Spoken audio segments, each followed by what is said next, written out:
My Lords, the King's speech told us that measures will be introduced to improve the safety and security of public venues and help keep the British people safe from terrorism. My Lords, when we use the word terrorism nowadays, we usually mean Islamist terrorism. And MI5 tells us that Islamist terrorism is now the UK's most significant threat. And yet, my Lords, if we so much as try just to talk about Islam or Islamism, we are immediately accused of Islamophobia. A phobia is an irrational fear of something. But it isn't irrational to fear the modern world's most violent religious ideology.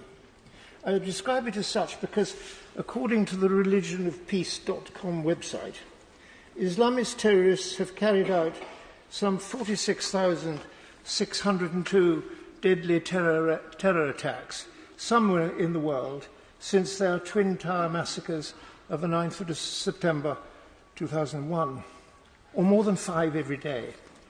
Just in the week from July the 6th to 12th this year, there have been 35 attacks in 12 countries, killing 70 people and injuring 32. There are two broad divisions within Islam, as I'm sure your lordships know, between Sunni and Shia Muslims, with many subsects which don't often agree with each other.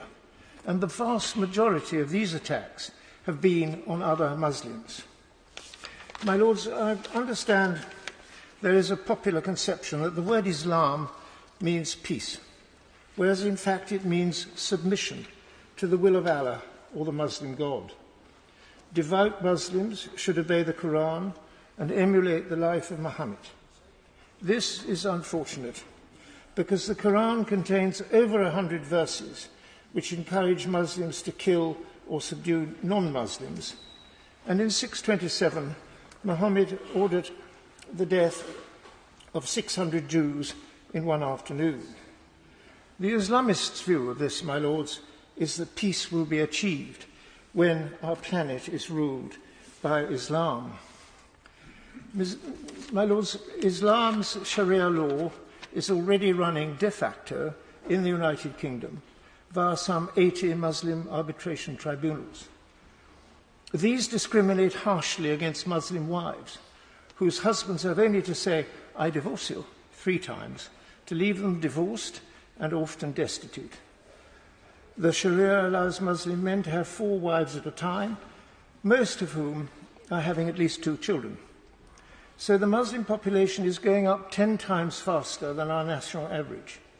On past trends, Birmingham and 9 other English local authorities will be majority Muslim by 2031. The radicals' plan is to wait until they can take us over through the power of the womb and the ballot box. Of course, my Lords, I pay tribute to the vast majority of Muslims in this country who eschew these tenets and live decent and helpful lives in our democracy. But we are left with the problem of what to do about the rest of them. May I suggest first that we should start monitoring our mosques and madrasas and imprison or deport our extremist imams.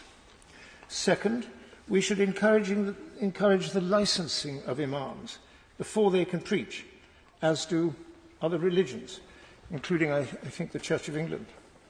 Third, the government should enact Baroness Cox's bill to give our Muslim wives the protection of our civil law.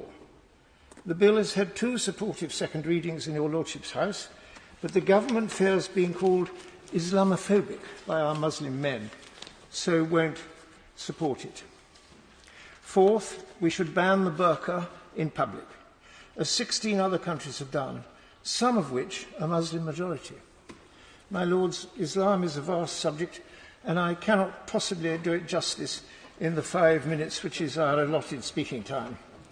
But I have written a 2-page bullet point memo entitled "Why Can't We Talk About Islam?", which has found favour in unexpected quarters, and I will put a copy of that in your Lordship's library.